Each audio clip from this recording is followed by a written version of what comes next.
Hello, we are starting the program.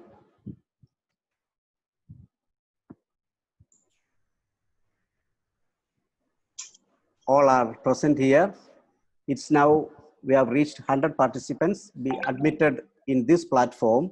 So now no more participant can, come in this platform. You may please log in, join in the YouTube. Now that is being live streamed. So Anish MS, Shreya Jain, please join the YouTube. Those, they are not admitted here. Now, namaste to one and all. This is Anthony Palakal, the organizing secretary and the head of the Department of Sociology, University of Kerala.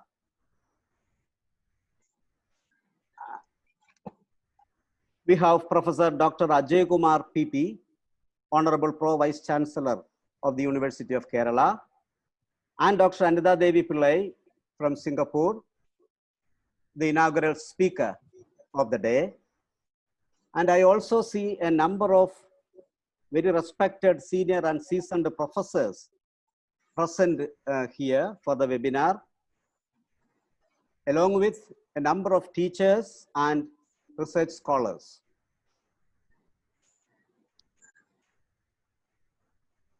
A big namaste to one and all.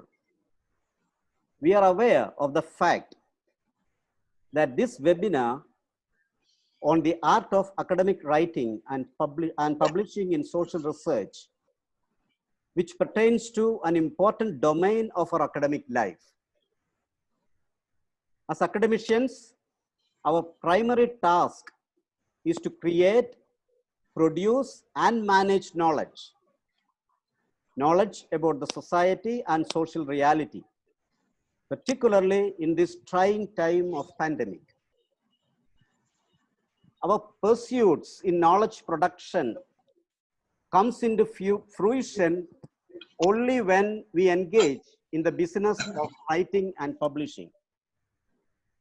This is in fact the proof that we are into this core business of learning and building knowledge. This is the reason why we consider academic writing and publishing as the cardinal task of our being as academicians. Notwithstanding, this is an area where, whether young or old, continue to stumble and stagger. As the author of the bestseller in this field, Michael Alley, has confessed, in my writing, I write average about 10 pages a day. Unfortunately, they are all the same page. I'm sure this ongoing struggle that all of us are going through has prompted us all to be part of this academic exercise. This is very well evidenced from the overwhelming response we have received for this webinar, to the tune of nearly 500 registrations, though we are flooded with all kinds of webinars these days. More particularly, our research scholars fraternity had no second thoughts in joining this venture when I approached the chairperson of the research scholars unit of the University of Kerala, Srimati Ilfa KM, and they have been extending an enabling support in its organization and conduct. Therefore, as we have announced, we are also live streaming for those who will not be able to attend this Zoom platform. Our purpose is simple and clear: to gain insights with some good tips that would guide us into this hard business of academic writing and publishing.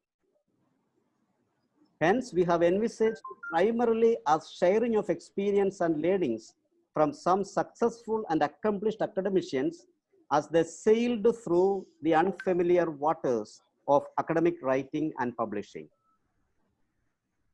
At this juncture, I must place on record our profound gratitude and appreciation to the Director IQAC of the University of Kerala, Professor Dr. Simon Gabriel Thattil, for extending a gracious and generous support to this venture. The moment I submitted a proposal for a small funding to meet the expenses of the webinar, I received a call from him with the green signal. Similarly, Professor Ajay Kumar PP, Honorable Vice Chancellor, was readily willing to inaugurate the webinar amidst his busy schedule, and it was the same experience with all the resource persons of the webinar. I learned that Professor Indira is here, who is the speaker on the fourth day of this webinar series. As we commence the program today, the academic fraternity of the Department of Sociology, University of Kerala, cherishes its deepest sentiments of gratitude, all of them. Now, a few things about the modality. The program schedule is circulated to all those who have registered, and we hope to follow it through. As I've mentioned earlier, there will be live streaming for those who are not able to join the Zoom platform in the following days too. We will be issuing e-certificates to all those who participate in the event, full and complete. Two basic requirements: everyday attendance, and two, filling out and submitting the feedback form that will be provided towards the end of the session each day. Let me also tell you that perhaps at the end of the session every day, that maybe 2 to 3 maximum can openly share your feedback, or perhaps your learnings, etc. In the platform. The chairperson will give you a chance for that, and you have to raise your hands in the platform. And let me stop here now, wishing you all a very meaningful and fruitful academic experience and learning. And I invite Ilfa KM, the chair of the program today, to take forward the proceedings of the day. Thank you. Over to Thank you, sir. Thank you, sir. Good morning, everyone. Welcome to the international webinar on the art of academic writing and publishing in social research, organized by Department of Sociology in collaboration with Kerala University Research Students Union and IQAC. I'm Ilfa, Kerala University Research Students Union chairperson, and I'll be chairing the inaugural session of this 5-day event. As the title itself suggests, our 5-day webinar will focus on the skills of scholarly writing and publishing, which, as all of you may agree, have a tremendous role in the academic life of a researcher. As researchers, we undertake research to communicate and disseminate our research findings. We do not want to hide our thesis, nor do we want to consign it to the shelves of our libraries. We want to, as researchers, we want to publish our findings in core journals and have broader audience. However, many of us are still struggling with writing and publishing our research findings. And therefore, as Anthony Sir mentioned, the Department of Sociology, University of Kerala, under Dr. Anthony Sir, with the joint efforts of Research Students Union, under the auspices of IQAC, University of Kerala, took the initiative to organize this webinar to help and support all the stakeholders in the academic and research endeavors. I'm sure that this webinar will be very fruitful, and the next few hours of today, tomorrow, and the coming days will provide a delightful learning session for all the participants. We hope that this webinar will help all of you in updating and upskilling yourselves. And gracing this occasion with his presence, we have our Honorable Pro Vice Chancellor Professor Ajay Kumar Sir, who, despite his busy schedule, gladly accepted our invitation to inaugurate this international webinar. He is also the professor and coordinator of English, School of Distance Education, former director, Institute of Distance Education, University of Kerala, and special officer of Learner Support Center. He has more than 30 years of experience spending quality time on teaching, writing, and publishing across disciplines. He has traveled widely in India and abroad in various academic and other official programs, and resource person in seminars and as resource person in seminars and conferences. He was a recipient of Faculty Enrichment Fellowship by Shastri Indo-Canadian Institute to conduct studies on Canadian short fiction. He has also served as expert committee member in UGC inspection committees, evaluation boards, and in the team for the production of study materials and video lessons for PG Pathshala as MHRD project for education through ICT. He has always been very encouraging and supportive for organizing even like this. On a different note, he is also a talented artist. Thank you for joining us, sir. We welcome you to the webinar. And also we have with us the esteemed speaker of today's talk session, Dr. Anitha Devi Pillai, Associate Professor, English Language and Literature, National Institute of Education, Singapore. She is a 3-time Teaching Excellence Award winner at tertiary institutions, one in 2018 from National Institute of Education, Nanyang Technological University, and 2 from Singapore University of Social Sciences in 2013 and 2014. She has also published many research papers, delivered keynote addresses at international conferences, as well as published creative works such as short stories, poems, and translated a Tamil historical novel into English. Her areas of research and teaching expertise include writing pedagogy, academic writing, creative writing, literacy studies, and communication skills. She was a consultant for the writing component for Ministry of Education Singapore in the review of national curriculum and assessment of year 12 English language examination, Cambridge GCE A-level general paper.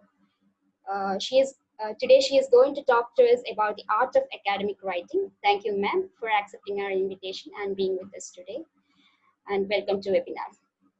And last but not least, I welcome all the faculties, research scholars, students, and other participants from different parts of the country and from abroad to this webinar. Thank you for joining us. Now let's begin the inaugural session. Without further ado, let me invite Professor Ajay Kumar sir to deliver the inaugural address. Sir, over to you. Thank you very much. Dr. Anthony Palakkal, Ms. Ilfa KM, Professor Dr. Anitha Devi Pillai, Srimati Vinumol Devasi, dear participants. First of all, I would like to congratulate the Department of Sociology for organizing an international webinar on the art of academic writing and publishing. It is indeed a very important area of study which has been most often excluded from our syllabus. We know that we study all about a particular area. If it is social science, we in our syllabus we have almost all areas related to social science, sociology or economics or history. But at the same time, we do not come across papers that teach us, actually give us practice in writing. It is true, it is considered to be an area for the language teachers or language learners. Writing is often compartmentalized as an issue related to language or language learners and language teachers alone. But at the same time, it is true that writing is something that is needed for almost all kinds of teachers and learners and researchers, disregarding their or irrespective of their area of study. So this kind of an ignorance or lack of understanding of the importance of writing, the importance of using language effectively resulted in several issues related to research.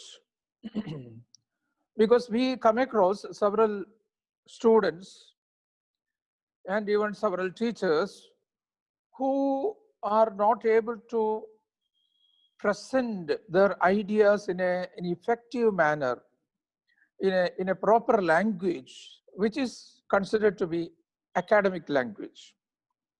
there may be debates about what is academic language and what is non-academic language, and whether there is such a language that is known as academic language or not. But at the same time, as per the existing norms or the existing belief, academic language do exist.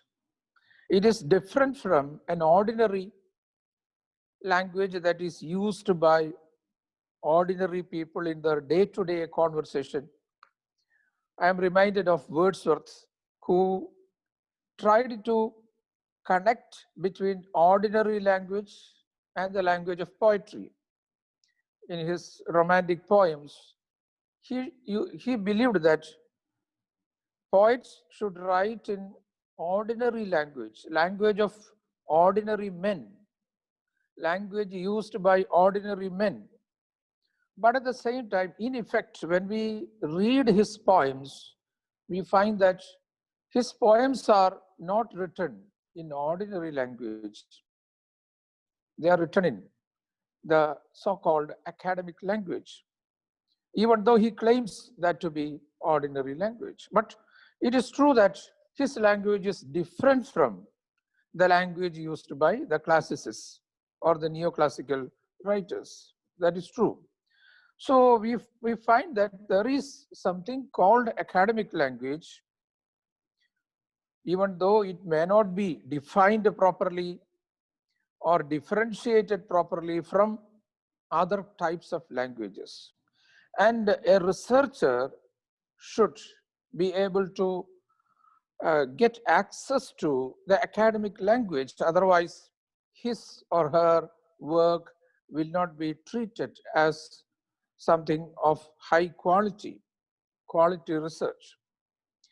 So we find that a training program on academic language or writing itself, academic writing itself, is extremely important, especially because, as I said before, there is no proper training in academic writing as far as our syllabus is concerned.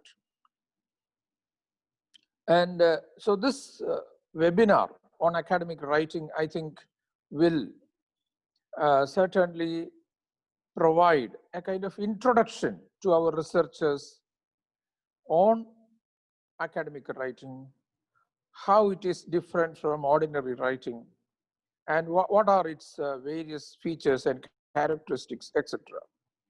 I think one of the problems that the researchers of language, social science and arts faculties face is that they do not understand properly how an academic research should continue, or how an academic paper is to be written properly. Because we find that we think that it is just like writing a story. Because we come across several papers. I am editing a journal, and I receive several papers, most often without any kind of reference, just like an ordinary a story where there is no reference, there is no work cited. Sometimes there will be one book that is referred, no other reference. Secondary materials are not referred. So we find that these kinds of papers originate out of the wrong notion that academic writing is like an ordinary kind of writing, just like writing a story or writing a small piece on a particular topic. They do not understand that in academic writing, we should be very, that means we should be realistic, or we should base our arguments on actual facts, and our argument should be supported by secondary materials written on that particular study or a particular area of study. And this is not properly understood by majority of the researchers. That is why they write papers without any reference or with one or two reference to the primary text alone. So our argument should be realistic in nature. It should be based on facts. But our tradition, our Indian tradition itself, actually is very much against these kinds of practices of basing our arguments on facts. And that is what I felt, because we find that Indian tradition is considered to be primarily spiritual in nature. And what is spirituality? In spirituality, there is no importance that is given to facts. And what is basic is our faith in God or faith in an unknown power, etc. And we accept everything as it comes, as our fate. And we do not tend to reason here. The reason is not given proper importance in our tradition or Indian tradition or the so-called spiritual tradition, if it is, or it can be considered as Indian tradition. So we find that our research also most often becomes a kind of research in which we identify the final outcome in the beginning itself. The final outcome of research is identified in the beginning itself, and we try to develop our arguments to reach that particular outcome. That is the kind of research that happens most often in our universities. Instead, on the other hand, we should develop a kind of open-minded research where these facts should lead us to the final result or final finding, final outcome. And that should happen. So we should base our research on facts, and our language should be suitable for that. Language should be suitable for that. It is not a kind of metaphorical or poetic language that is suitable for research. It should be a language that bases itself on real things, real facts, real incidents, and real situations. And it is not a hi-fi kind of language that is needed for academic writing. But what is needed is a kind of language that is truthful to the idea that a problem that we deal with. So I think we have to learn a lot about academic writing and academic language. And the basis of any such writing is that it should be based on real facts, real objects, real experiences, and real things. Instead of assuming something or trying to visualize an idea in the beginning itself and preparing our writing to reach that idea that has been already arrived at. And so I think a kind of training in this field will help our researchers to develop their study in a proper way, in a proper manner, in a proper channel, so that they will be able to develop their potential for research and become non-researchers in future. I think that is what is needed.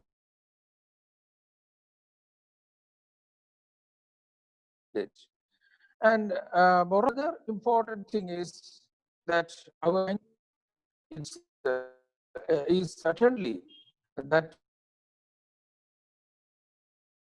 certainly needs a lot of transformation, and our syllabi, all kinds of syllabi, whether it is science, social science, or language, or management, or anything, at least one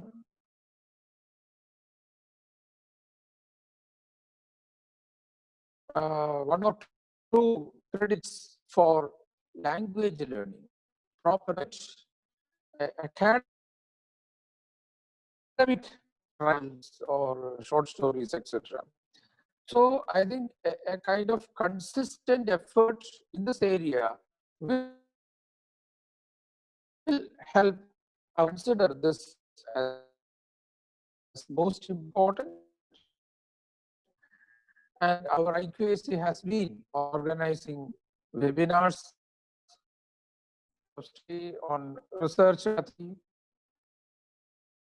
and various things.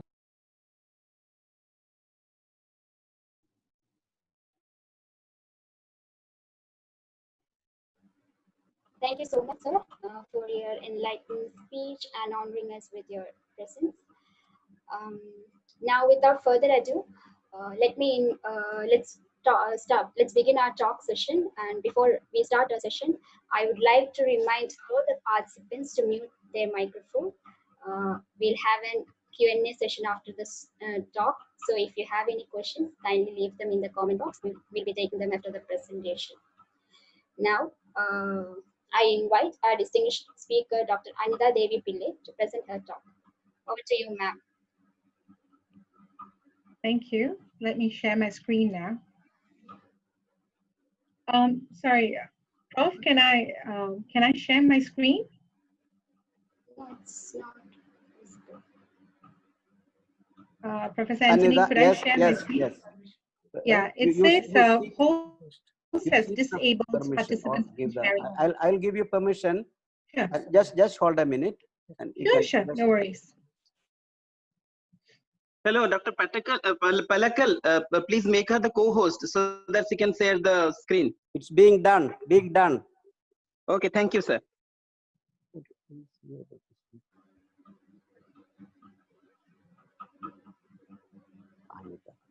Anita Devi Pillai. Anita Devi Pillai.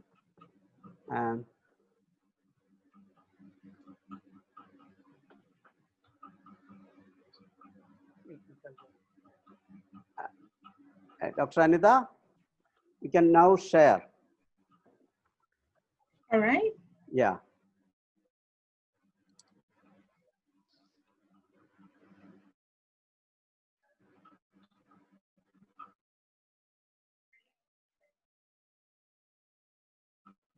My screen?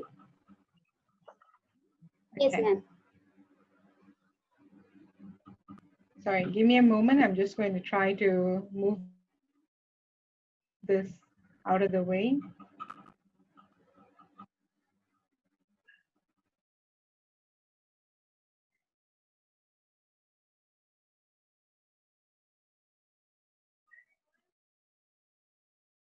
And I'd like to see this. Hi, everyone. Thank you so much for being here with me and for a lot of academic writing, especially to writing.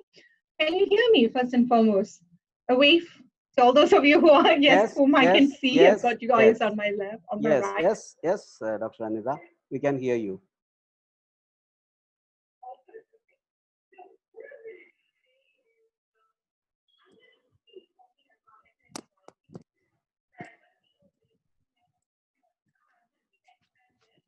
It is gone by. You guys, all right. All right. So I thank you so much for inviting me, of course. And now I am going to talk to you guys about the power of the narrative in, academic research, primarily because, a lot of what we do has a formula. A lot of what we say, what we present, what we represent, when we represent knowledge, there is a formula to it. And this formula has already been established. But there is a lot more to academic writing. And in the inaugural speech, of course, we heard about, the disjunct between what is written here, what is needed, and what could be done better.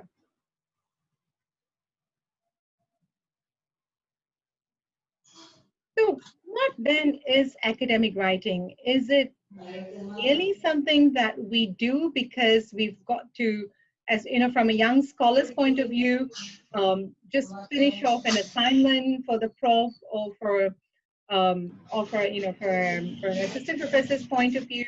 Is it something that you do because you've got to clock in the number of papers? It is all of that, of course, but there is a bit something more to it. Academic writing is a way in which all of us speak. Academic writing is a way in which, you know, we speak as a global community in order to communicate a point and in order to get our research across, right? So when doing so, we do need something. So when I say communicate, imagine yourself entering a conversation. This is the imagery we should hold, yeah? So imagine that you're new in town. You walk into, you know, you've been invited to a party, and it's you know some people there, but you're not sure. You do want to be part of this community, right? You walk into a room, people are talking.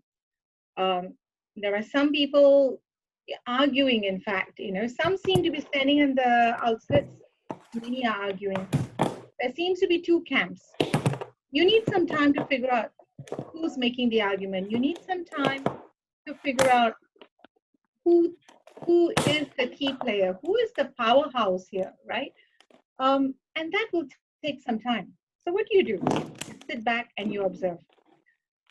You sit back and you observe, you listen to what the arguments are, you listen to what each side is saying, you'll figure out which side, right? Who is on which side. Academic writing is like that in many ways. You are entering a new field of study that whenever you're going to whenever you're going to write a paper or embark on a new paper, whenever you're going to be representing knowledge on a paper, you are actually entering a room. And there are people in this room.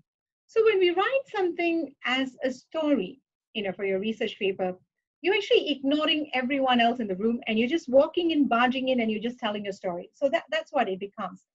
But that's not what it is. There are people in the room. There are people who are already conversing about it. There are people who know about the content.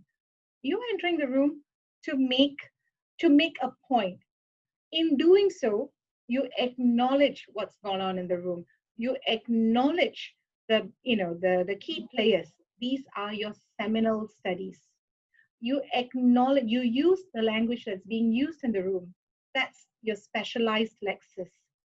And you address the key arguments that both parties have made. That's your review of secondary literature. That's your secondary data. That's your review of the literature.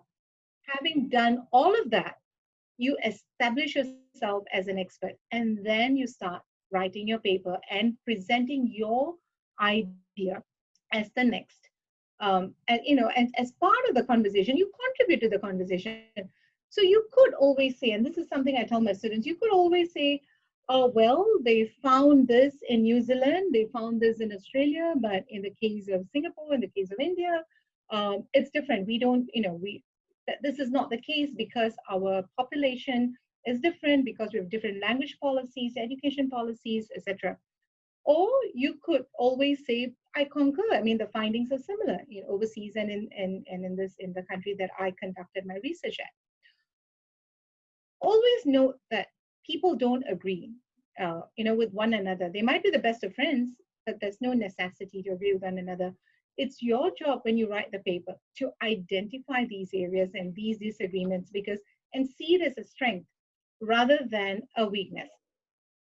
So new scholars and students who come into the community, and for that matter, when we embark on research, different types of research, etc. I'm just moving my screen, yes. Different types of research, and I've done that a few times, right? I feel like I've reinvented myself a few times already. We become new members all over again, and we become students all over again. We become people who observe all over again, and very rarely, and this is what was said in the inaugural speech as well, that very rarely do people spell it out for us. Very rarely do the content experts spell it out for us. And for that, there is a lot of, there's, universities in the US and UK, Australia as well. There's this big tradition of setting up a writing center So the writing center doesn't help you with just the nuts and bolts of writing, right? It's not about topic sentences and all of that, but it's about getting you accustomed to, getting you familiarized with, socializing you with academic conventions and genres. And there is a formula, and it is so easy to follow that we've already seen so many problems with it. So expectations are rarely spelled out. It's not an exam anymore, right? And people in their disciplines essentially do what they're doing, essentially behave in a certain way, but everybody in that little community speak the same language. That's why it's a community. So I do think though, I do think, when you write your PhD thesis or you do your doctoral dissertation, your parents will read the paper. I'm sure, your mom or your dad will read the, I think probably my dad and my supervisor were the two people who certainly read the things, my thesis, and maybe 50 other people in the entire whole wide world. Because there's so few of us in that little space who are talking about that area. And all of us need to understand each other.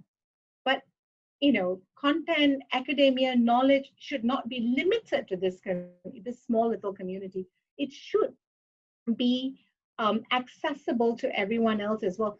And that too is possible because everyone is speaking the same language. And it's a language that is very easily taught in the classrooms, because academic discourse refers to the way in which we think, in the way in which we frame and understand issues, and the way we do it in sociology and the social sciences.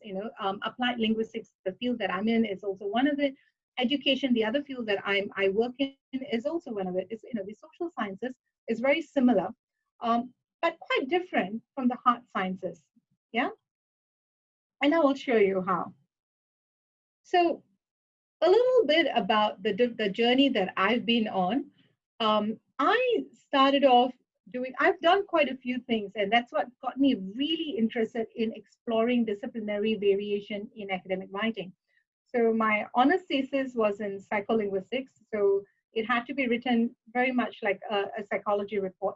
My master's thesis was in sociolinguistics. I was looking at the language used by Malayali community in Singapore. Then I went on to do my PhD in academic writing and writing, primarily because that's the concern that I had. It was something about my job, and I was concerned about what was going on with my students.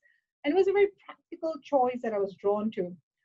Following which, my research grants and projects have taken me on different paths. So I've had the work that I'm most known for is one that I think sits at the crux of both sociology and language. So sociolinguistics, again, about the Malayali community. And I've moved on. So I look at language education, and I've moved on as well to look at creative writing, because my students, I teach teachers. I train English language teachers to teach in the university, in the schools. So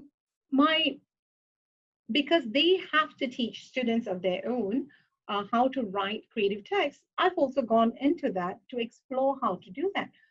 Essentially, I've entered many, many different rooms, and I've had to watch, observe, start as a newcomer, and understand the landscape. Now, is it difficult? Well, you learn the tricks of watching and observing, and you learn to look out for certain things. Thank goodness for John Swale's genre theory. You learn to look out for different things. You learn to identify seminal work quite quickly. Seminal work is written by the key players, right? The people who changed the discussion, the people who changed the discourse. How do you identify this? These are the people who would be referred to in all the primary research studies that you read, right? The key people who will be constantly referred to. Those are the papers you should look up.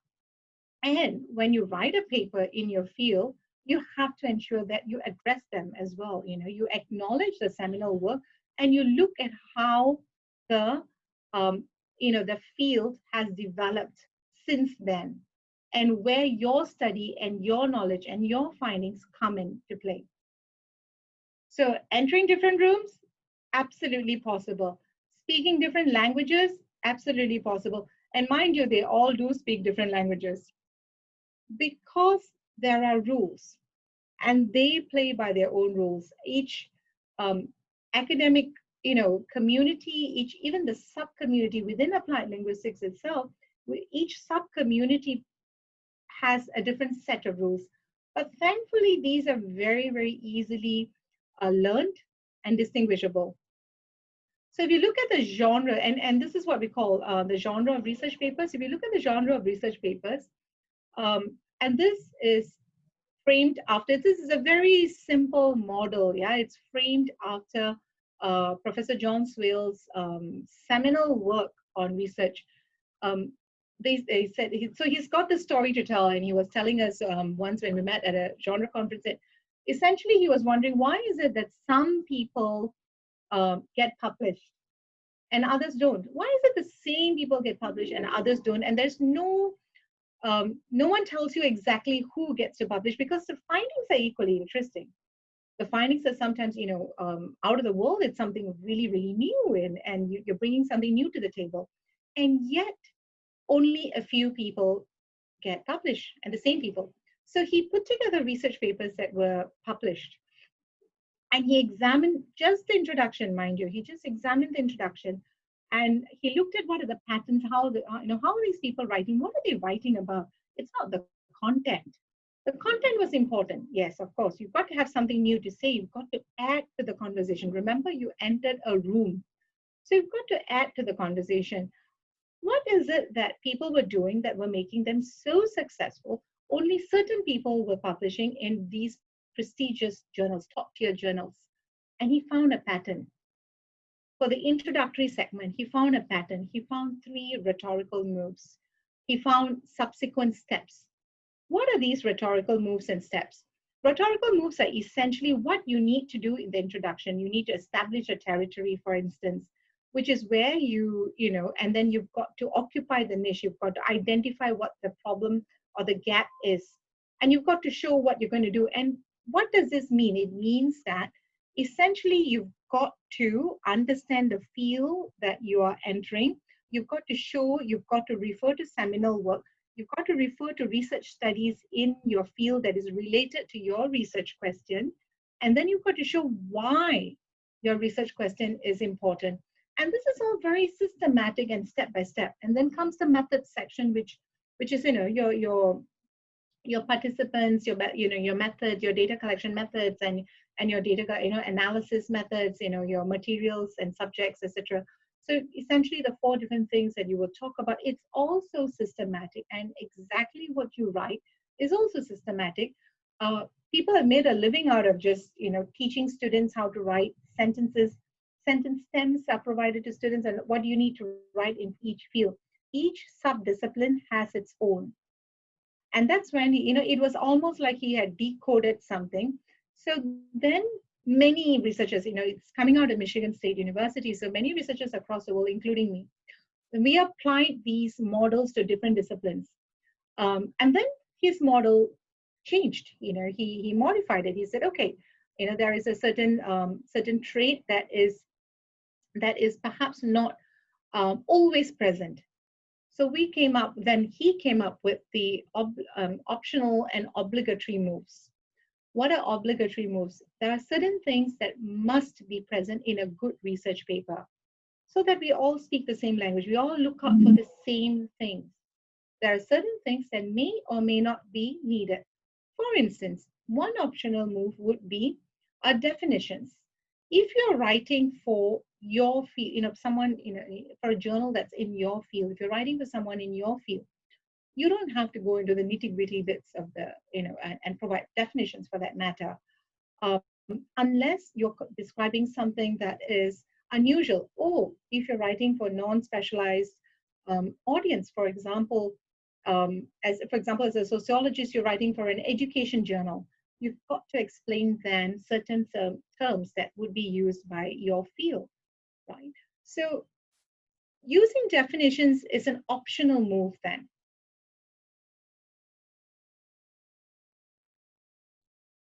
In the social sciences, this is the discourse organizational structure. So discourse organizational structure is the overall, and it's a term from the Swale's traditional Swale, it's the overall structure of the paper.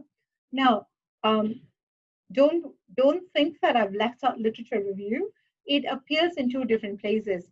It appears with introduction sometimes, because the hard sciences, it appears in the introduction in research papers. So it's introduction and lit review that's combined. Lit review enables you to establish the territory. That's a rhetorical move from that's a rhetorical move from Swale's. The Swale's model is called the CAST model.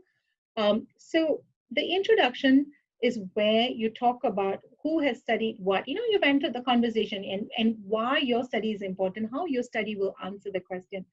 So that's where you place it. But in social sciences, it can appear in two places. It can appear there, or it can have the background to the study in the introduction and then appear as part of topic 1, 2, and 3. So you move on to methods. You then have 3 topics that you are going to address, which will answer your research question. Generally, we have 1 research question if it's a research paper that you're writing of 6,000 words, 5,000 to 7,000 words. Well, these days, research papers are getting far shorter and far more compact. And we've got very vocal advocates like, Krashen, for instance, who's been pushing for shorter papers and just get to the point. So literature review tends to now appear also with topic 1, 2, and 3, following which you have implications, right? These implications can be dependent on the journal that you're writing for, dependent on, if you're a young scholar, dependent on the assignment that you're writing for. You've got to make that connection on, you've done all this, so what? You've got to answer that so what question in the last segment. And there are certain ways of doing so. I'm not going to go into all the moves, the exact moves, because that would be far more suited for a workshop. I want you to think about these issues that come up. So here you are, you've got John Swales, who's come up with this model. He's discovered this, it's the Holy Grail, he's discovered it, right? And this was in 1980. The next 20 years, you've got researchers frantically all around the world applying it, looking at different fields of study. And in fact, the genre analysis, the move structure has been applied to different fields as well. I've got a student, a PhD, a doctoral candidate, who's looking at 3MTs, the 3-minute dissertation talks, 3-minute thesis talks, and looking at how it's structured and mapping it against the rhetorical moves. And so and why is that possible? Because it is the formula. And the formula is, there is a purpose for the introduction. There is a purpose for the methodology. There's a purpose for the results and discussion. Results and discussion is separated when it is a psychology paper, when it's usually the hard sciences. They give you the results first and then discuss it with you, and then give you the discussion. Whereas in sociology, in applied linguistics, in social sciences, we tend to tell you what we found and we'll tell you what we think about it. We don't wait for you to discover it. So it's a different tradition, right? We come from different communities. Now, it's so formulaic. I can teach my students line by line what to write, right? First line, guys, this is what you write. Second line, this is what you write. This is where your research question appears, and this is your rhetorical overview. Let's move on to the second part. So it's so formulaic, and it has then now filtered down to a lot of universities that there is a problem to it. Yes, it empowers young scholars. And yes, it empowers scholars who go in, like me, when I move into different fields. I've gone into 3 different fields for that matter right now. And it does empower me because I know how to look at a model. I know how to study a research paper and figure out what the rhetorical moves are and what is acceptable, what is the language that they are speaking in this community. And that means I am then able to speak in their language. Basically, it's learning another language, right? So the formula is empowering. I can do it on my own once once I'm conscious of it. So really raising awareness, raising consciousness is one of the key factors of teaching the genre method and teaching them academic writing using the genre method. But is that all there is? So what's happened right now with those who have done an excellent job of of, teaching students all these, formulate moves and came up with worksheets, etc. It helps in the first year when they're undergrads. It helps in the second year. It helps, scholars move between fields of study. But really, what is the objective of academic writing? It's made the piece of work, unfortunately, incredibly boring. Now, I was going to tell you we need to tell a story, but I do want to address what was raised earlier on. We don't just tell a story and not adhere to genre conventions of the field. And you know why you would just tell a story and not adhere to genre conventions? Because you come to the research thinking, I know what I want to research on. I want to study this community of females in this particular locality, perhaps. Yeah. And I know there is an issue there. I know there is an issue with a certain factor. And therefore, that's my research question. I'm going to go to them. I'm going to talk to them. I'm going to write down. I'm going to document the experience. And then I'm going to write about it. And I'm going to submit my research paper. Well and good. You've created knowledge. But what you have done is completely blindly without reading sufficiently in the field. In other words, going back to the the image that the metaphor of the dinner the dinner party, or the metaphor of being a participant in the conversation. Going back to that, what you have done is you have participated in the conversation that's going on in the room, standing outside it. You didn't go into the room. You came to the door, you stood at the door, held the handle, and you decided, you know what, I know it. I understand this field. I'm walking away. So you never made an attempt to understand the conversation that has been going on for the last 50 years, for the last 100 years, depending on the field that you are in. So there are, again, multiple conversations that you need to address.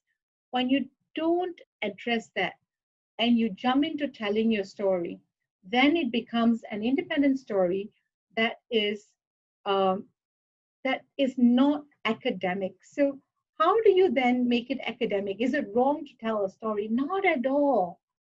The best research papers are the ones that indeed have the best, are the ones that are indeed have the writer, the researcher, the author, whose motivation is so strongly tied with the research.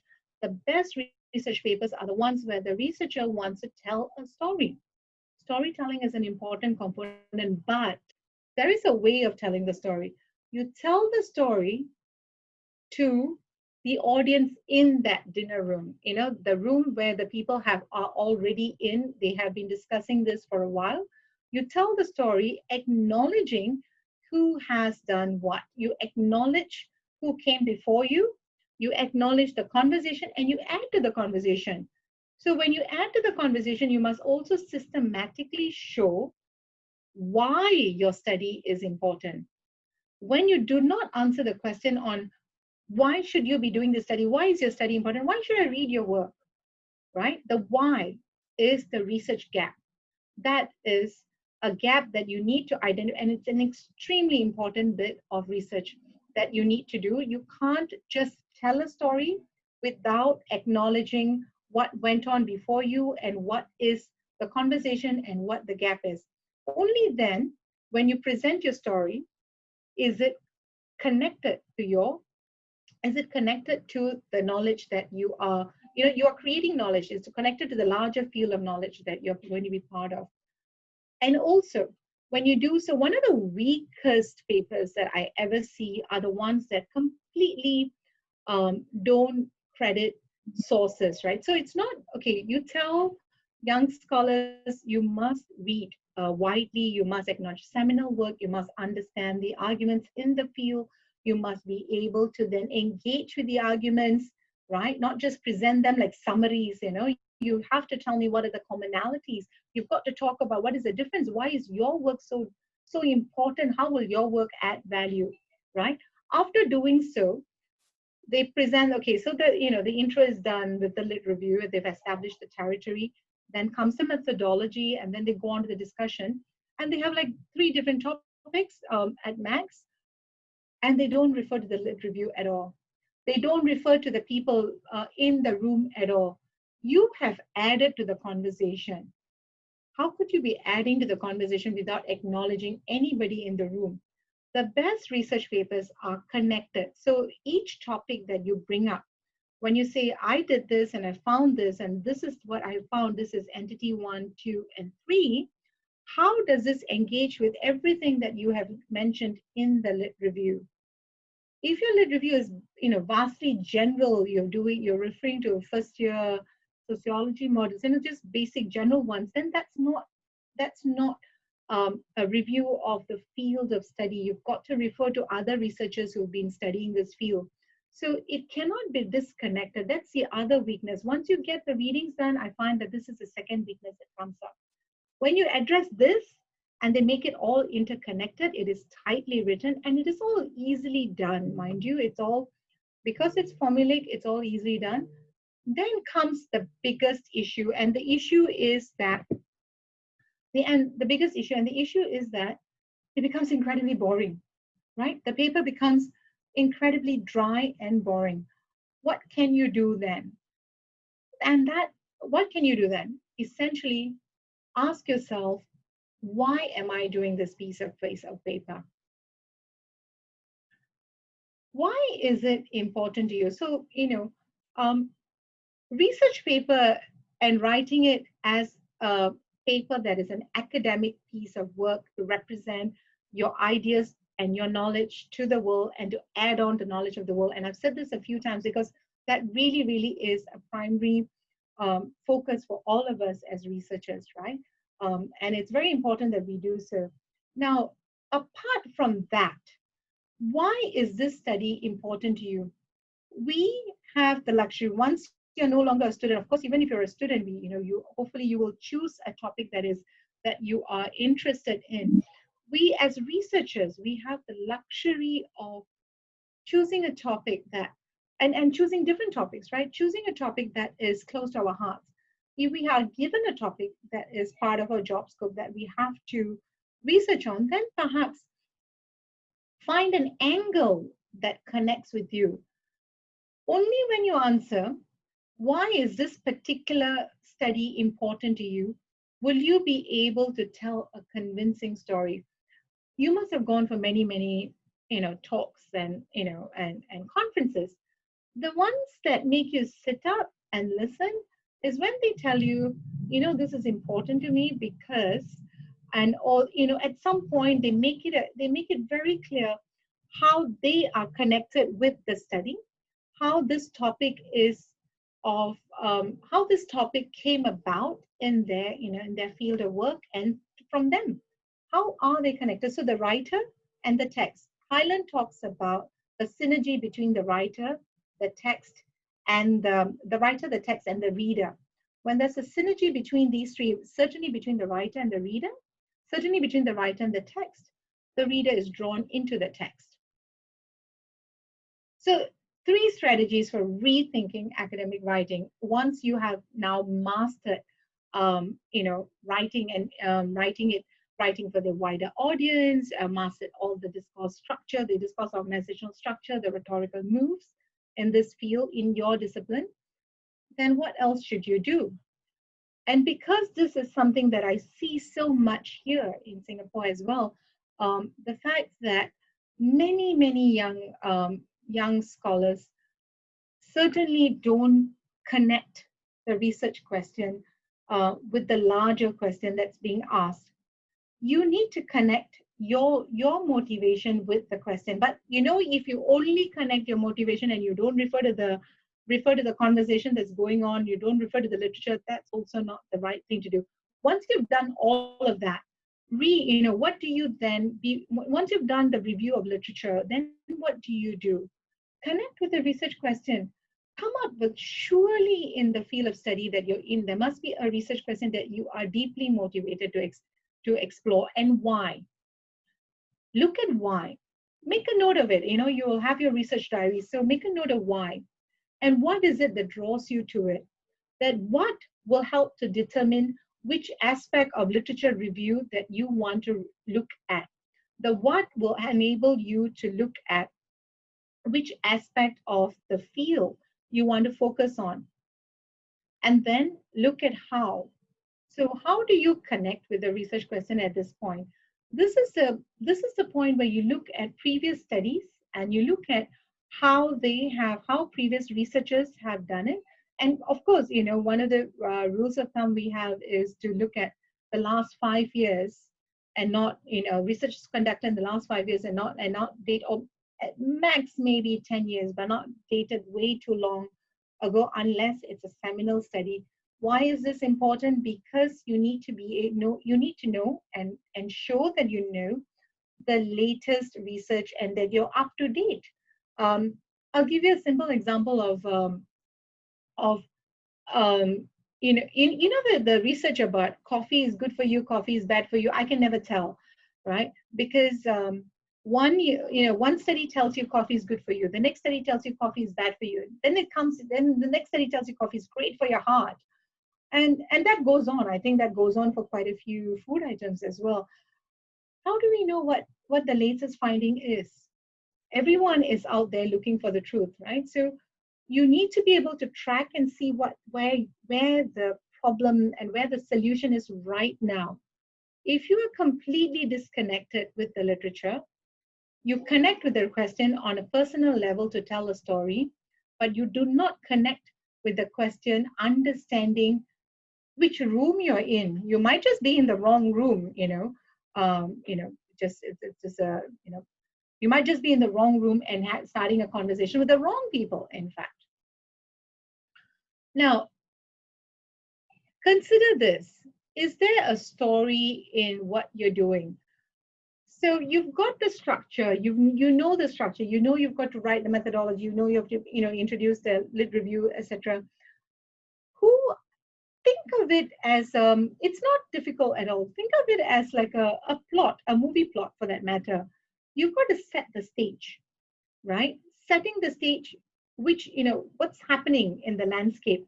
It's not the background of the study where you talk about, the site of study or the context of study. It's about who else is talking about this, right? So set the stage. When I say introduce the key characters, not your methodology, not your key characters, not people, not the subjects or people you've observed for that matter, but the key characters who were in that room when you first entered them, the metaphor of the room, of entering a room of the conversation. Who were the people in the room, right? Become a part of the conversation, become a part of them, right? Who were they? What was the conflict? There has to be a conflict for people to continue to research in this topic. Otherwise, why talk about it? I mean, if everything is honky-dory, then why discuss this topic any further? Let's look for something new, because certainly we can spend our energy and time looking for new things to add to knowledge. And very importantly, and there are quite a lot of us driving for this, I know a long time ago, I suppose papers can be written with no implications, but surely when we find a problem and we've studied the problem and we've established that there is a problem and this is what the problem is and this is how it plays out in society, don't you want to propose some solutions and who can take, who can come in? That is not a priority, I suppose. It's not a paper on its own, but certainly indicate some sort of closure. And this closure is not a storytelling closure where you say and they did not live happily ever after. It's not that sort of closure.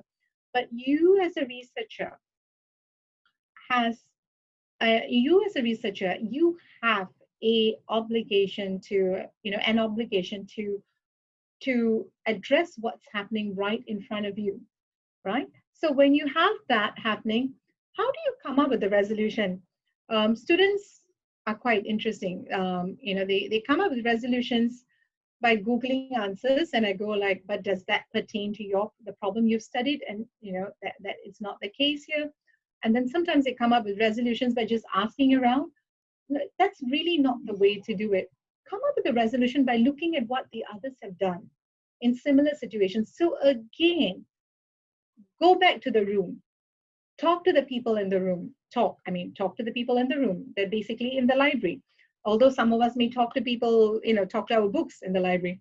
So talk to the people in the room and get hold of, take note of what they have tried out. What if they tried out in New Zealand when this has happened? What if they tried out in a different place when this has happened? Different country, different context, perhaps a different language group has faced this before, and have people done something? What hasn't worked? What has worked? Bring that into the conversation when you end the paper. Now, when I ask, you find this when I ask my students, and you find this with a lot of novice researchers, when you ask novice researchers, what is their story to tell? Often in the methodology, one of the things that they add is explicitly explaining everything that they did. Why? So I actually, that was one of the things I asked in my doctoral thesis. I asked my respondents, why do you do that? Why do you tell me every step of the way? And they said, oh, I want the reader to know how difficult it was to collect data, how difficult the data was to even code. So I wanted to explain, I spent like 12 hours doing this. I spent 8 hours, or it was very difficult to collect data, or this was not accessible. So they go into great detail rather than writing it in a few lines. In fact, John Swills calls this the methodology, the silent component. There are many silent components in the methodology where you essentially only state the basics. You need to learn to craft the story in the manner that is acceptable by the members of the room that you are at. Okay. The other thing that I love doing with young scholars, or and even with myself, right? This is one thing I do. So whenever I have a new research paper, I've got a research paper to write. I know what I want to write. I've got my data, my findings have come in, and then I get an invite to write something, and I go, okay, this is a research question I'm going to post for this particular chapter or article. This is what the focus is. I'm going to do this in the 3MT style. 3MT is the 3-minute thesis that university students across the world have now started doing, and it's a compulsory part of postgraduate education in Singapore as well as in Australia. So I do it in 3MT style. Can I tell the first few seconds? Can I tell a story to get this to make sense? And the story must be something that is told to a layman. I don't write this down, mind you. I don't write my academic papers that way. I formulate my understanding in that way. How is my study going to be relevant to non-academics? That is quite an important aspect. Why is this important? Because it enables you to tell the story convincingly. It also enables you to then look at the literature. Go into that room, look at the literature, speak to the right person because someone else has asked this question before. When you attempt to break down your research in 3 minutes in simple words, academic language is about specialized lexis, yes, but it is not about showing off our vocabulary. Academic language is meant to be understood across the board. Academic language is meant to be accessible. Of course, we use a specialized lexis because specialized lexis is primarily our definitions, primarily the terms that we use that mean certain things in our field. One of the modules that I teach and one of the areas I research on is literacy, right? It's a related field to writing. So I look at literacy practices, primarily community literacy practices. Now, with literacy, right, everybody has an opinion. I take a taxi down and the taxi driver will be like, why are you going into this place? And I tell him, oh, I'm researching, I'm looking out for these things. And he would always have an opinion, right? And they tell you things. I sit down to have dinner and if I talk about what am I doing, everyone has an opinion. Now, they understand it from a layman's perspective. What is it that we understand that makes it different? For instance, one of the terminologies we use in literacy studies is scaffolding. Okay, scaffolding is a very systematic manner of teaching someone to read and write in a certain in a language, in a target language, be it a child or an adult, right? Scaffolding, there are certain structures, and the minute you use the word scaffolding, with literacy researchers and practitioners, we know exactly what you're referring to. It refers to a specific type of method of teaching. So that sort of language, right?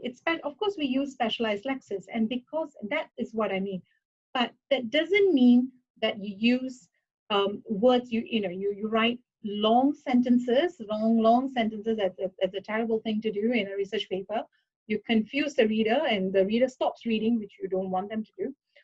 So you write shorter sentences, of course. And you must make your language accessible. How am I going to get someone to do this? How am I going to do this when I'm working on a new study, new fields, where I'm reading and reading nonstop, and I've got all these jargon in my head? Try the 3MT style presentation. In fact, I record myself. I talk about what the research is, and then I go back to it, and you would be able to sieve out the fundamentals of the paper. So coming back to this then, academic genre in social sciences. I would go through, for 3MT, I would go through all the steps. I would talk about, my introduction will be framing it in the context. Of course, because I'm delivering it as for a non-specialized audience, I will have a story to tell. And then I will build in what the field, what the key arguments were. And then I'll go into the methods, topic 1, topic 2, and implications. All of that, 3 minutes, you should be able to get it done. Because academic writing is not just sitting at your computer and trying to churn out things. It's not just writing line after line. It is really, really, really incredibly difficult. And John Swills actually says that. In fact, I started my PhD dissertation with that quotation from John Swills saying, it is really, really a myth that you can go out to the field, conduct research, come back, you have all your notes, you've got your research data in your hands, and you sit down at your computer and you start typing. That never happens, not to any of us. It is about communicating. It is about getting knowledge out there. It is about joining the conversation. And that is a key thing that I think we tend to forget when we just write it as a story without referring to references at all. Thank you, everyone. I see so many people trying to enter the room, perhaps because I'm the host now. But thank you, everyone. I've come to the end of my talk, and I'll be happy to take questions now.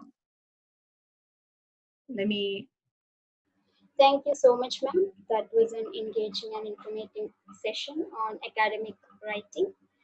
Now, I think we have like 2 questions here. Oh, there's quite a few, hey? Yeah, okay. Yeah. I'll read them out one by one. Oh, yes, please.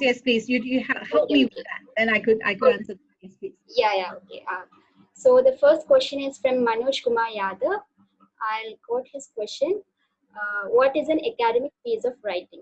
So what is an academic piece of writing? Yes. What is academic writing, is it? Yeah, what is an academic piece of writing? Okay, academic writing, maybe let's go back to the fundamentals. We go back to distinguishing academic writing from other types of writing. So you have different genres, right? You have the narrative genre, which is like a story you tell. You have the argumentative genre, and where you present 2 sides of the argument, and you present the dominant side. An academic piece of writing, it can refer to either a short paper, a thesis paper. It could be a review of literature. It could be a review of theoretical frameworks. It doesn't necessarily have to be collection of data, right? Okay. Sorry. Sorry, sorry. I'll continue. Yes. Okay, sorry. Yes, I thought I had to stop. Forgot to unmute myself. Okay, I'll continue, yeah. So it could be a review of literature. So you don't necessarily have to collect data. Then for literature majors, for instance, it is text. They're reviewing, they're analyzing text. What makes it academic is that you remember the conversation I said, you're entering a room, you're becoming part of a conversation. So you refer to people who have done research before you in that field, and that's what you draw into your work. And you analyze, you synthesize what you're reading. You have to be able to curate what you find, if that's a text, If it's text analysis, you've got to curate what you're looking out for, and then making it all tell a story in a cohesive manner. That's academic writing. Okay, thank you. Anita, can you hear me? Yes. Yes. Yes, I can. Anthony. This is Anthony. Yes, Prof. Okay. Since many scholars have asked me, especially their beginning stage of their PhD, or when they start writing, how do I start? I have a starting trouble. How do I start? They just keep on postponing and things like that. You have any tip on that based on your experience? Oh, indeed. I get asked this all the time. All the time. And you know what? Please reassure them. It's not just them. It's all of us as well. Secretly, all your professors feel the same way. Okay, this is going out to all the scholars out there. We are the same. So this is what we do. Okay, it's just that when you finish your PhD, by the time you finish your PhD, you've been working on it forever, and you just get some sort of instilled discipline at some level to some small extent. But we are all the same. How do we start? The most disciplined folks of all always have a specific timing. You've got to decide what time works for you. I'm giving you very practical advice, yeah, and these are things that and practical advice that has worked with a lot of researchers. So you must have a specific timing. Now, don't choose an ambitious timing. If you can't wake up at 4 a.m., I can't wake up at 4 a.m. If you can't wake up at 4 a.m., don't choose 4 a.m. Choose a very practical, time frame. For me, it's always after my son goes to sleep, right? So it's always after 11 p.m. So it's 11 p.m. to 3 or 4 a.m. That's my writing period, where absolutely nobody will bother me. Everybody is fast asleep, and then I then I sit and write. Have a schedule, and have a schedule. Okay, have a time, have a schedule. Get all your distractors out of the way, right? For some people, it's the refrigerator, unfortunately. So you make many walks to your refrigerator, you open it, you see the same thing, and you walk back. So, get it all out of here. If it's social media, just get it all out of your way and then sit down. Now, if you can just bring yourself to the table every single day at the same time, the first few days, nothing will happen. And it's okay. It happens with us as well. We, when the deadline looms, it's amazing how quickly we get working, right? So it's okay about, just get yourself to the table. If you're exhausted that day, work on your references, work on additional readings, pull out articles, put it into a folder, organize things, but do something. Every single day at the same time, do something related to your work. Don't be overambitious. Don't set aside 3-4 hours at a stretch in the beginning. So if you're a beginning scholar, my advice to you is set aside 2 hours a day. But no matter what happens, you will be at the table to write. And usually my advice is make sure it's a time when nobody is bound to call you, text you, and ask you out or ask anything out of you, or you have no family obligations at that time. So that I think really, really works, that setting a time to just write. And even if you don't write for the first week, second week, just set the time and sit there. I think that's the first thing. Once you get to the table, half the battle is won. The other thing I must share with you is switch off your social media, switch off your WhatsApp, because WhatsApp demands your attention at the point where someone else wants your attention, because the minute you've seen it and it comes through, it distracts you and immediately you lose it. And it is so difficult to sit down and write, right? And academic writing, you've got to really focus. I mean, you're reading, you're summarizing, looking for patterns. Is this familiar? Is this similar? What does my data say? Data collection is fun. Analysis is another matter, right? How does it connect to the literature? And right in the middle of it, a WhatsApp comes through, nothing important. Hey, shall we have breakfast tomorrow morning? I'm buying, you're gone. It takes another 40 minutes to start again. So all young scholars, I would say, we are part of the problem as well. I think certainly set a time, get rid of social medias, at least switch it off. Or make sure there is no notification. That's what I do. I can't switch off my my notifications because I'm always expecting a call from my child. But I certainly have it, no notifications. So, generally people don't call, they generally text. So you don't allow that. The other thing is, there's a lot of comfort for young scholars, I think, and in reading, generally the first year I try so hard to get my PhD scholars to write, and they go like, oh, I know I'm not ready yet to write. I'm like, okay, you're not reading yet. Now, what are you reading? So they'll tell me, I'm reading A, B, C, D. I hope they're reading all of that because they sound really, really hardworking. Then I tell them, excellent. So you write summaries for me. In any case, you've got to have a summary that is written in your own words that you've got to analyze and show me patterns and trends. So you write your summary. So they write summary. So try writing summaries. Don't cut and paste, guys. That's plagiarism. Write summaries from, in your own words. Soon you get a rhythm. Summary writing is not so demanding. You're basically writing what someone else has written. So you will get started. Somehow that will bring you to the table. I've always said get a schedule, but I don't know whether, schedule of like, today I will do 5 papers, today I'll read 5 papers, tomorrow I'll read 5 papers. It doesn't always work out well because you might come across something that you are particularly interested in, or you come across something that that is difficult, or you come across a paper, on Google Scholar, when you come across a paper and it's cited by like 20 others and all 20 others are relevant to your work, you get sidelined again, right? So I would say a schedule pertaining to timing. Another thing is social media. I think we've got to have it switched off. Be very, very, very strict about that. I think WhatsApp is the one that distracts all of us. So don't have notifications coming through. Very practical advice, Prof. Okay, ma'am. Yes. We have another question. We have quite a few questions. I'll read them. You choose, yeah. Okay, ma'am. We have a question from Chandana J.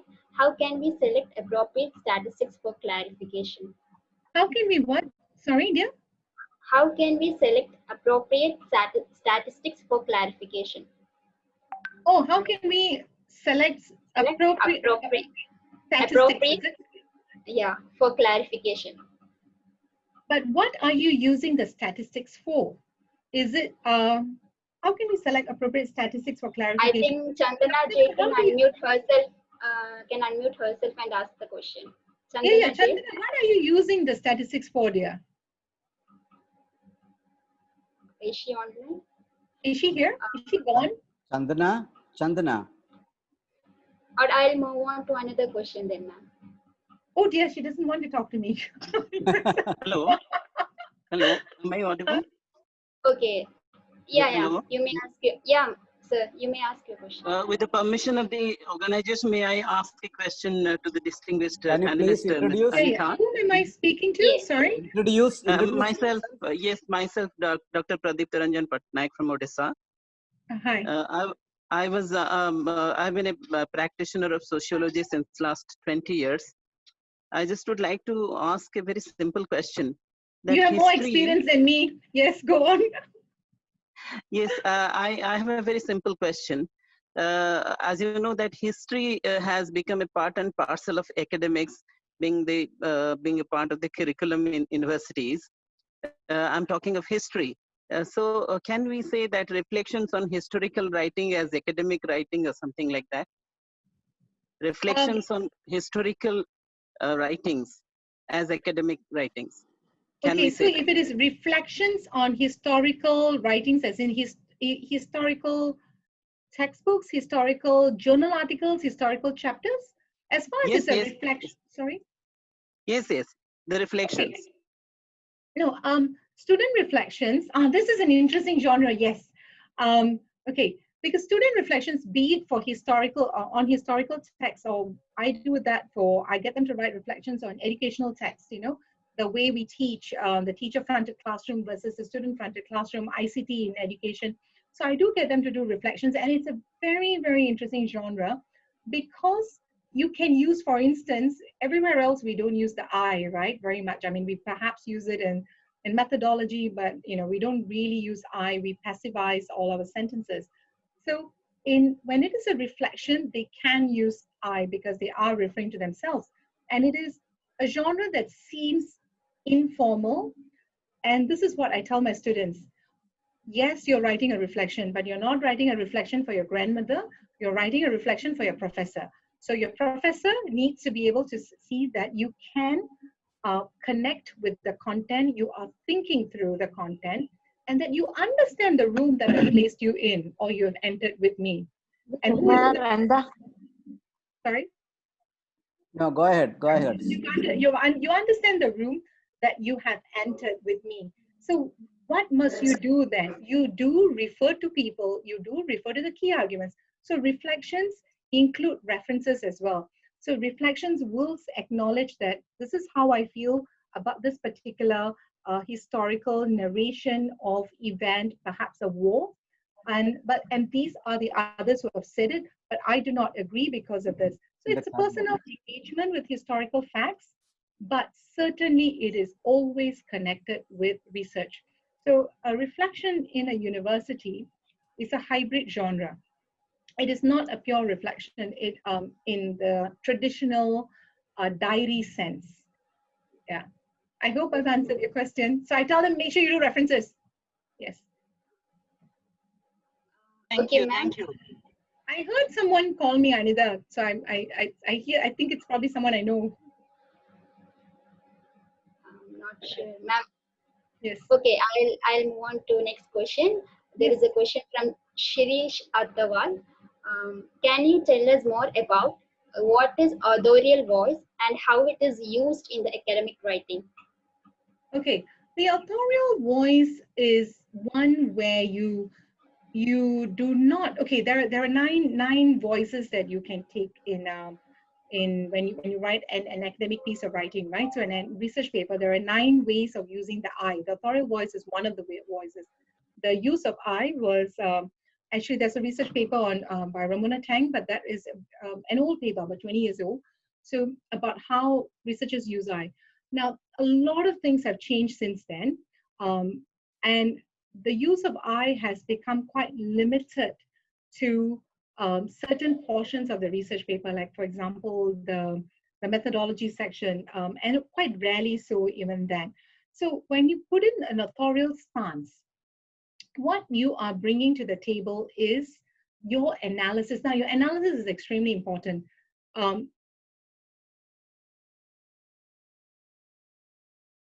the university level, the young scholars, we are aware that you understand the content. We are aware that you're able to examine issues. You can summarize. You've got all these skills from grade 12. What we want to see is that you're able to also stand on your own. That, okay, this is the field. This is what people have said, but this is what I believe in. But you can't just say, I believe in this because I feel this way.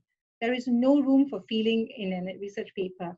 Yeah, you've got to talk about, because it is clearly, you've got to talk about research and how clearly it is shown, how evidence is shown that this is the stand. And that's when you bring in your own voice, your authorial voice into the picture. Have I answered the question? Thank you, ma'am. I hope Shirish Adawal's question is answered. Hello. And then may I ask a question? Yes, sure. Anup, I can see you. Yes, finally someone I can see and talk to. Yes. I'm Father Anup, a fresh research scholar in Kerala University. And your class was very enriching, and the imagery you just illustrated on our mind, at a room, the conversation room, where we have to enter in. As a fresh research scholar, I am trying to make that entrance. And these days I was reading a book named, which is a famous book of Linda Smith, Dr. Linda Smith, Decolonizing Methodology. And by reading, as I was reading that book, I thought that she is out of that room. There's a room where the conversation is going on in 50 years, or 50 and more than 50 years. And a group of people now constructing a new room where the traditional methodology, traditional pattern of academic writing is changed to something else. And that room is also a successful room, I guess. No, and what do you say about it? No, I'm just as a fresh research scholar. I like that. No. I like that imagery. I mean, I just came up with, I when I try to explain to people what is academic writing, right? You tell them you have many ways of doing it. You can pull up John Swale's model and you say, okay, guys, move one. It's rhetorical, move one, move two, move three, and this is what the purpose of it is. It's so boring, right? So if I do a workshop, that's fine. A talk, can you imagine step 1, step 2, step 3, step 4, step 5? You don't do this, you don't get this. And so I like you to imagine where you are. If it give you a metaphor, then it makes sense. Now, I like what you have proposed, and you said it's really outdated. There is a new room we people have formed, and we are all very successful with it. I want to remind you about standing on the shoulders of giants, right? That's what Google says as well. Whatever the conversation could not have started in this, let's say, study room. So from the living room, you have moved to the study room. Very naughty, okay? You should remain in the living room and continue the conversation. You move to the study room. Perhaps that's a change in the way, research methods have evolved. But things like this have happened historically. For example, when when there was this problems between gender inequality and in terms of data collection and all of that. So when they were the crust of it, people were moving away as well. When female students were coming into the university. So historical things have happened for you to move away from a certain methodology as well. And far more lately, for instance, in the last few years. In fact, okay, I've got a good example. When I was doing my PhD, I started a long time ago. Anyway, when I was doing my PhD, I didn't need students' permission. I didn't need participants' permission. I didn't need anyone to sign off to say, I give you permission. Or I need to check your work. Nothing of that sort. I took their work. I looked at academic writing. I analyzed it. I finished my thesis. That was it. By the time I finished in 2011, rules had changed across the world.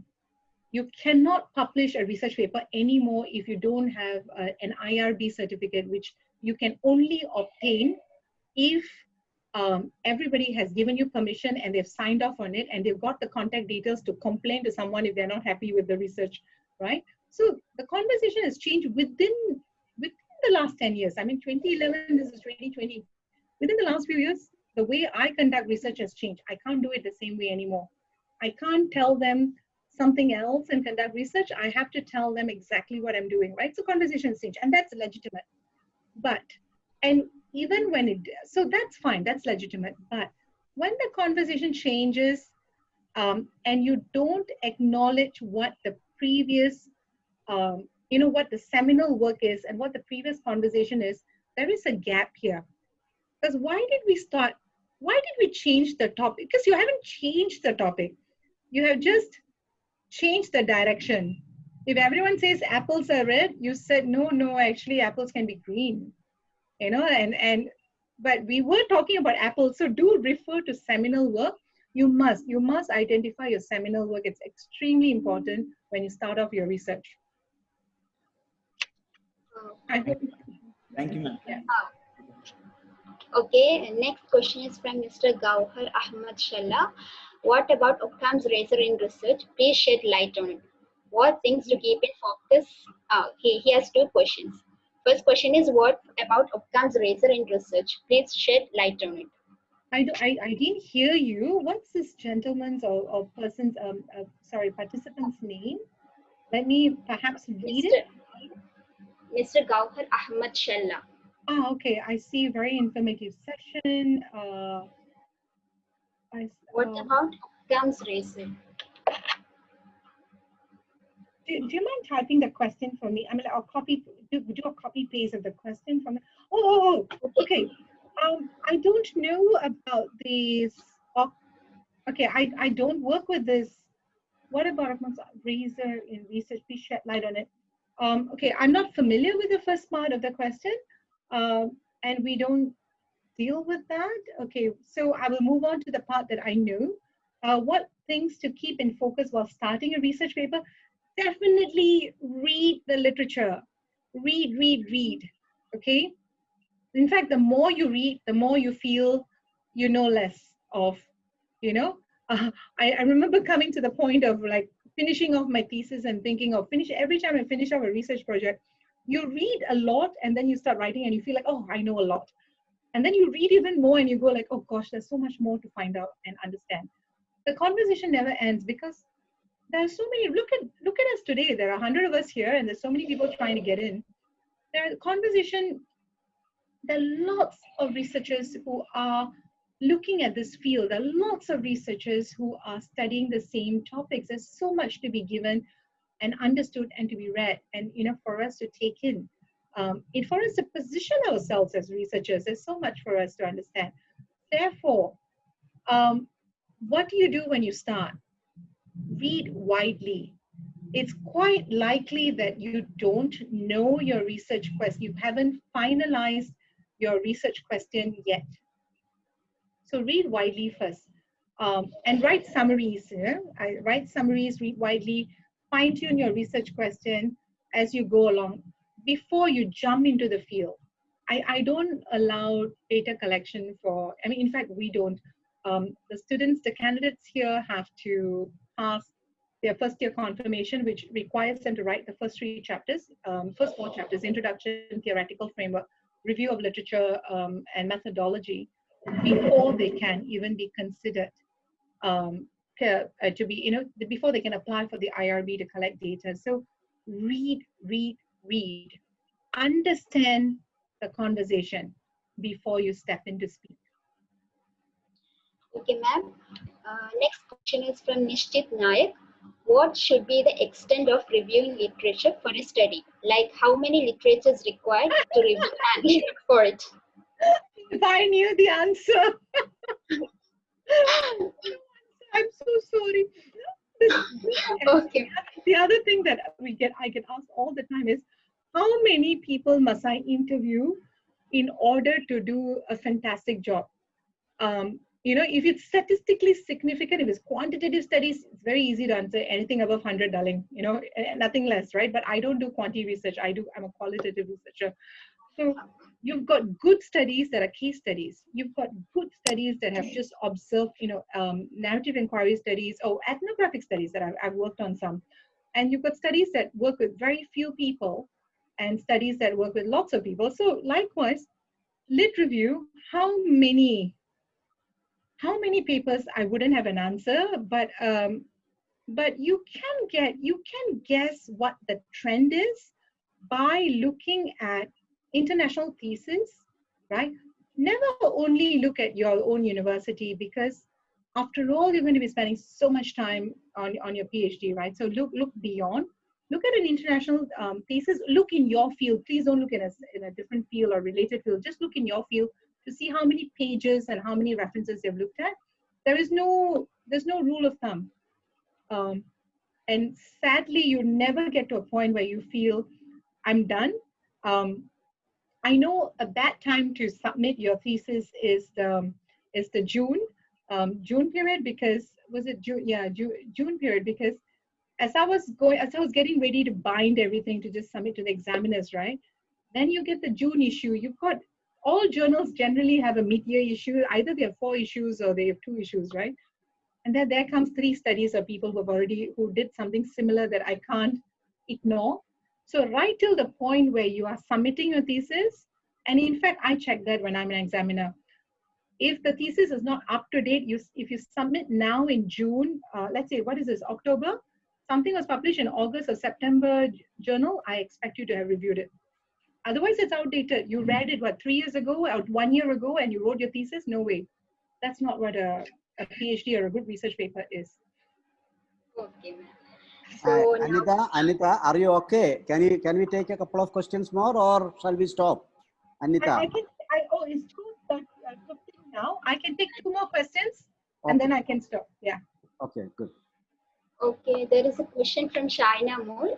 As per the latest observation, do we entertain being subjective and personal in academic researches? As per the latest observation, do we entertain being subjective and personal in academic researches? Never. Never. My subjective and personal, that was a response to writing reflections on historical papers. And I said reflections on any genre for that matter has an element of subjectivity, but you never, never, never take a subjective personal tone when you write in academia ever.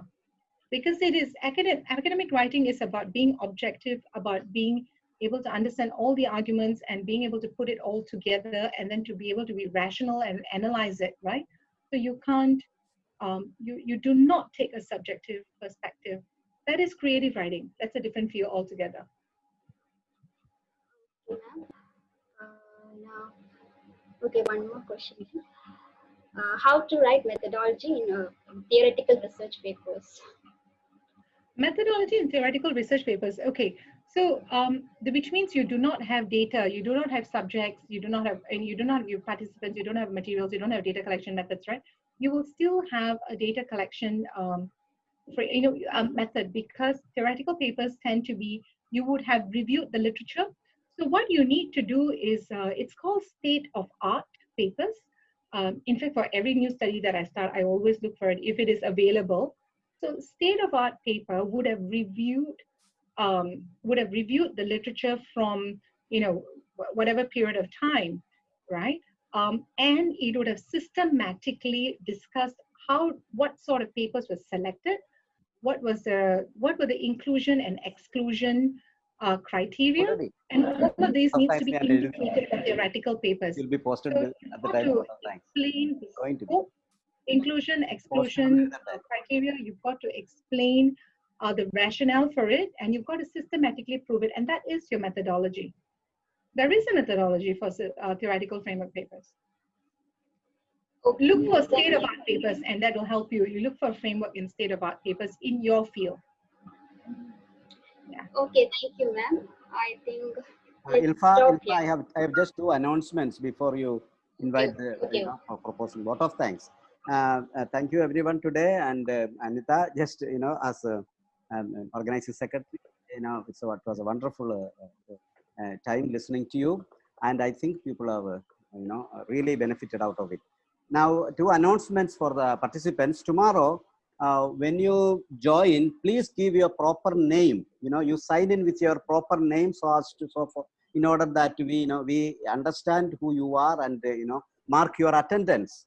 And second thing is, we have already posted the feedback form at 3 places. One in the Zoom room chat, and second in the YouTube chat, and third the WhatsApp, your WhatsApp. So you may please fill in any one of these platforms and submit it as early as possible. It will remain there only for 10 minutes. After 10 minutes, you will not be able to fill it. Okay, thank you. Okay, thank you so much, Anita ma'am, and welcome. Anthony, sir. My pleasure to be here. Thank you so much for having me. Yeah, we are getting so many positive responses. Thank you so much. It was really informative and wonderful. Thank you very much. Bye. Okay, now let's move on to vote of thanks. I invite Srimati Vinimol Devasi, Research Scholar, Department of Sociology, University of Kerala, to propose the vote of thanks. Hello everyone. Respected Chair of the session, Ms. Alpha, Honorable Pro Vice Chancellor, Professor P.P. Ajay Kumar, Sir, Chief Speaker of the Day, Dr. Anita Devi Pillai, beloved Dr. Antony Palekal, other most valued personalities attending the session, dear teachers and my dear friends. It's actually a proud moment for the organizers that today, through the various platforms, we have more than 200 plus participants attending the sessions right now. We are happy that at this point of time, we could provide such a wonderful platform for the scholars where you can interact with the persons with par excellence. First of all, I would like to thank the chair of this session, Ms. Alpha, Chairperson, Researchers Students Union, University of Kerala, for presiding over this session and also for managing and coordinating the sessions very effectively. Thank you, Ms. Ilfa. The next, I must mention our deep sense of gratitude to Professor Ajay Kumar PP, Honorable Pro Vice Chancellor of University of Kerala, who has inaugurated our academic discourse for today and also for the coming days. And his words regarding the issues and challenges of writing research papers was worth understanding. Thank you for your excellent words. And it's a moment to thank the Chief Speaker of the Day, Dr. Anita Devi Pillai. Thank you very much, Dr. Anita Devi Pillai, for such an enlightening, engaging, and info-rich presentation regarding the art of academic writing. We appreciate your sincere effort in giving us such a clarity on the topic in a very detailed, extensive manner with a more logical insight and understanding. And I hope the strategy you shared will be very much useful for the young scholars. And thank you for the very practical tips which can be followed. Once again, and I believe that through this session, you are able to instill a sense of confidence upon the young research scholars to face the all-time challenge of writing a paper. On behalf of Department of Sociology, IQAC, and Researcher Students Union, I extend our heartfelt thanks to you, ma'am. Then I would like to thank Dr. Anthony Palekal, the organizing secretary of this international webinar. Dear sir, your efforts in planning each and every program have always attracted a great deal of appreciation and praise. Thank you for coming out with such outstanding programs for the whole academic community.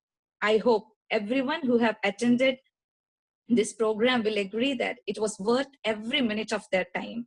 Thank you, Dr. Anthony Palekal, for this excellent international webinar, and we acknowledge your effort in bringing up the best to us as always. Last but not the least, thank you each and everyone who are attending the session for your interest and attention. Looking forward for more fruitful discussions in the coming days. Thank you from the organizing team. Okay, thank you, Vinamol Devasthi. That great. Thank you all for joining us, and I think it's time to wrap up. Does anyone have any suggestions, or does anyone want to share feedback so that we can improve your experience in the next webinar? Anyone wants to share something?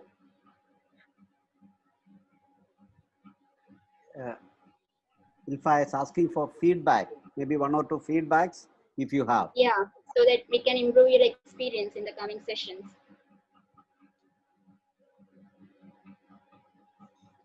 I think. Okay, it's fine. I think. Yeah. I think everybody. Yeah. I think it's time to wrap up then. Thank you all. Thanks again for joining us in this session. Hope to see you next day at 10 o'clock. Thank you. Thank you so much. Thank you. Thank you very much. Thank you, Anita.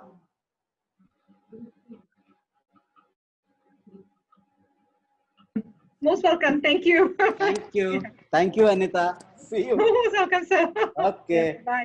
Bye, everyone. Yeah. Thank you, sir. Thank you, ma'am.